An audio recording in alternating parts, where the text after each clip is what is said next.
Sementara seorang penjahat, orang kafir, orang munafik, pembela penista Al-Quran yang ikut bersama-sama menghinakan agama Allah di dunia, pemakan riba, pezina, pembunuh orang, saat dia akan meninggal dunia 70.000 malaikat turun ke bumi. Muka mereka tegang-tegang, serem, bibir mereka cemberut, mata mereka tajam. Mereka turun dengan melihat penuh kebencian kepada calon mayat yang akan dicabut nyawanya ini.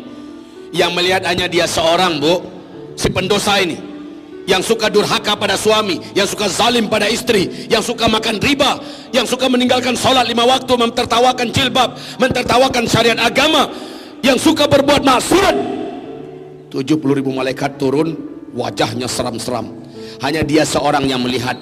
Lah saat itu kadang-kadang mungkin ibu ada dengar, dia celoteh sendiri, keluarganya hadir nih, siapa tuh kok banyak sekali, padahal yang dia lihat adalah 70.000 malaikat. Malaikat ini turun semuanya. Satu orang yang paling bengis wajahnya, dialah malaikat maut keluar, duduk di depan, di atas kepalanya seperti gaya tadi. Tapi ini lain, Bu, caranya. Tangannya langsung masuk ke mulut. Kalau tadi kan pegang pelan sini kan, ini tangannya langsung masuk mulut.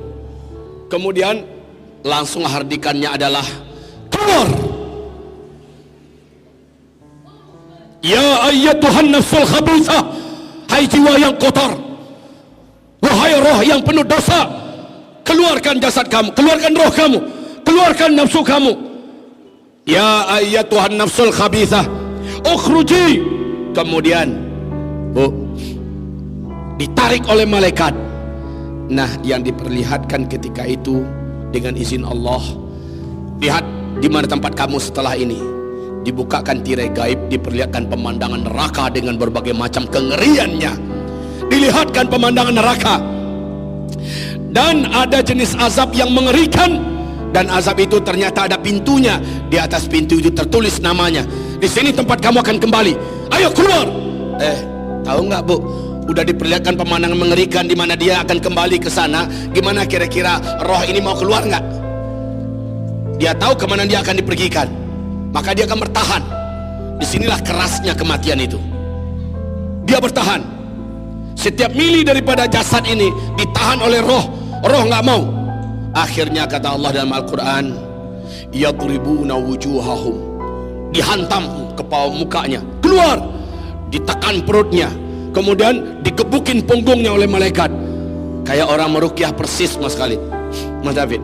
Orang merukyah, saya dulu waktu aktif-aktifnya merukyah, banyak orang udah saya gebukin, dipukul, keluar kamu hai setan, keluar kamu hai jin. Maksain keluar itu memang tidak gampang. Malaikat juga melakukan hal yang sama, dipukul perutnya, diinjak, kemudian digebukin punggungnya, ditampar wajahnya, keluar kamu. Udah ngelihat pemandangan begitu, disitulah rasa sakit kematian yang dahsyat. Bu, silahkan ibu punya kucing nggak di rumah? Coba ibu bawa ke lantai 2 aja, lalu pergilah ke jendela. Ibu jangan pakai baju lengan panjang, baju tebal ya. Kemudian ibu lihatkan sama si kucing lantai dasar bawah. Ibu mau bersiap siaga melepaskan kucing itu. Kira-kira gimana respon si kucing? Langsung dia mencengkeram nggak? Ketakutan, ya. Semakin kita paksa dia keluar, semakin kuat cengkeramannya dan semakin dalam kukunya, dan kita paksakan makin sakit kita. Kenapa? Si kucing melihat di mana tempatnya nanti, bawah sana jauh. Roh ini juga bersikakah untuk tidak mau keluar. Ibu bayangkan rasa sakitnya kematian. Saya sudah menyaksikan beberapa kematian, yang kematian itu su'ul khatimah, memang mengerikan, memang mengerikan. Mengerikan sekali. Saya melihat itu, beberapa dahak, beberapa muntahan kuning keluar, ya, kemudian matanya bolak-balik keluar. Ini adalah sakaratul maut orang yang anti sholat. Ini adalah sakaratul maut orang yang durhaka kepada kedua orang ibu bapak kandungnya. Sakaratul maut orang yang suka makan riba, menternakkan uang, memasukkan uang di bank, lalu bunganya yang dinikmati. Ini sakaratul mautnya, mengerikan. Taib kaum muslimin, singkatnya Perjuangan malaikat maut mencabut nyawanya berhasil, keluar dengan segala penderitaan yang sempurna pada orang ini. Ibu-ibu, setelah keluar, beda ya. Roh orang beriman tadi di sayang-sayangin kan. Kalau ini enggak, langsung dibanting tuh roh. Baru dapat langsung dibanting, kurang ajar lu. Pakai melawan lagi kan gitu. Tidak dimandiin, langsung dibungkus dengan kain kasar yang busuk, langsung diseret. Kalau tadi digotong dengan lemah lembut, ini langsung diseret menuju ke langit dunia. Bau busuk menyebar ke ufuk timur dan barat. Malaikat penjaga langit dunia begitu mencium bau sengit mayat, bau sengit bangkai, padahal ini roh lah ya. Malaikat penjaga langit dunia berkata, sebentar, siapa yang kalian bawa ini? Alangkah hinanya, alangkah baunya.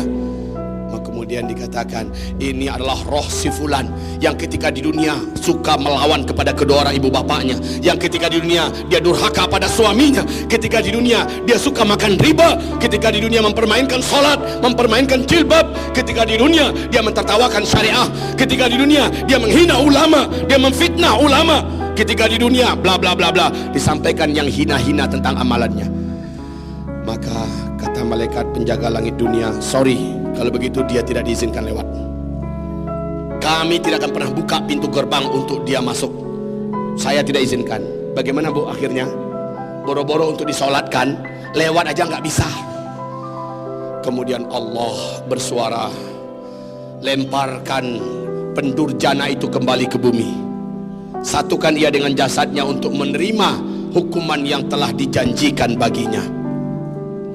Ketika jasad sudah dimasukkan ke liang lahat, ketika jasad dimasukkan ke liang lahat, roh ini hanya melihat jasadnya seorang, dan roh berkata, celakalah aku, kemana aku dibawa, celakalah aku, kemana aku dibawa.